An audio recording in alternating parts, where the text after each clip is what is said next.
here we are at Barrett-Jackson, and it's my job to find the guy that knows the most about these cars so that we can all learn something. Happens to be my friend Joe Patralia here. You may have seen him on Discovery Channel. Joe the Hat, how you doing, Joe? How you doing, Alan? Good to see you. So Joe has about 20 cars in this auction here in Las Vegas. And I gotta tell you, man, this guy has got nerves of steel. This car behind us, one of the most beautiful cars I think Chevrolet ever made. Great body lines, good looking cars. This car, it has been so well restored. Now, we're trying to determine what it might bring.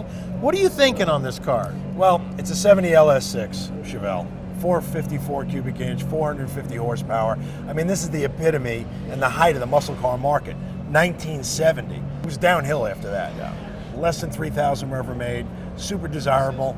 When you get them at this level of restoration, this car, by the way, $205,000 to restore. Wow. 2 years ago, I didn't do it. The gentleman that I acquired the car through. And you've owned it how long? I've owned the car about 13 days. 13 days, right? Put a deal together with 3 other guys, 6 trades, 4 cars. This thing ended up at my shop. So he's got over 200 grand in it. I mean, you could get fanatical. It probably is as pretty underneath as it is on the outside. The bottom of the car is as nice as the top of the car, completely detailed, as new. And really, this is the right way to buy a car like this. At Barrett-Jackson, somebody spent a couple $100 grand. Or you think it's going to bring 100 or more? I think realistically, the way this market is, it's not going to bring what he's got invested into it. And I knew that going into it. I got the car at a really good price. You'd probably kill me if I told you what I have into the car, but it took a little horse trading to make it happen.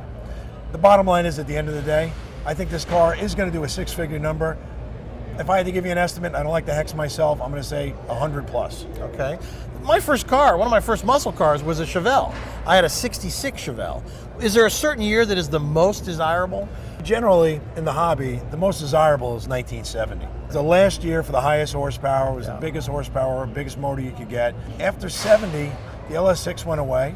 You had the LS5, compression started coming down, the low lead fuel started coming in, then eventually no lead fuel came in.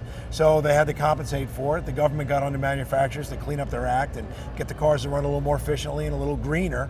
Even back 40 plus years ago, you know, the writing was on the wall.